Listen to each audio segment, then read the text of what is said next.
ওয়া রাহমাতুল্লাহ।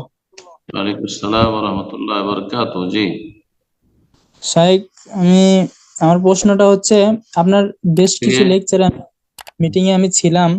তো কোথা কিছু থেকে? কিছু লোক বাংলাদেশ থেকে, স্যার, বাংলাদেশ থেকে বগুড়া থেকে বলছিলাম। আচ্ছা, বলেন। তো আপনার কিছু মিটিং এই তো প্রশ্ন করছিল কেউ কেউ যে সূরা ফাতিহা পড়তে পারতেছে না, হানাফি সমাজে যেহেতু আমরা থাকি। তো অনেক ক্ষেত্রেই সূরা ফাতিহাই পড়া যায় না, এরা এত স্পিডে এত দ্রুত নামাজ পড়ে, সূরা হুম। ফাতিহাই শেষ করা যায় না। তো এই ক্ষেত্রে অনেকগুলো প্রশ্ন উত্তর আপনার আমি দেখছি।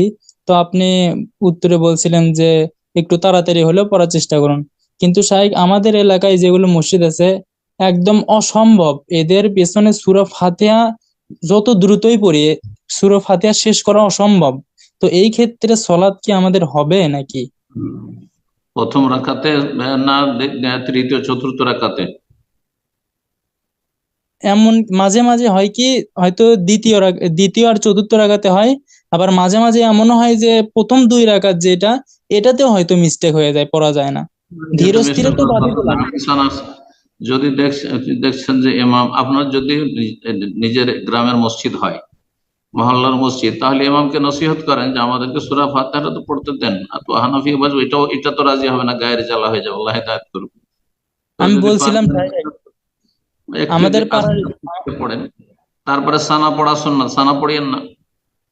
আমরা যখন দেখি যে সালাত শুরু হয়ে গেছে আর আমার সূরা ফাতিহা ছুটে যেতে পারে, আমি বলি, তখন শুধু সূরা ফাতিহা পড়ি, আউযুবিল্লাহি মিনাশ শাইতানির বিসমিল্লাহ, তাকবীরে তাহরিমার পরে আউযুবিল্লাহ, বিসমিল্লাহ, তারপরে আলহামদুলিল্লাহ সূরা, সুবহানাকা আল্লাহ, এটা পড়তে যাবে না, সানা পড়তে যাবে না, আল্লাহ বাইত বানি পড়তে যাবেন না।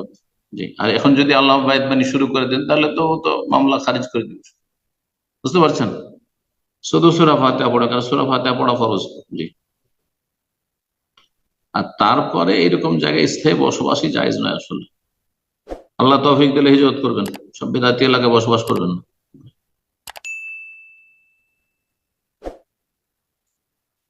জাযাকাল্লাহ।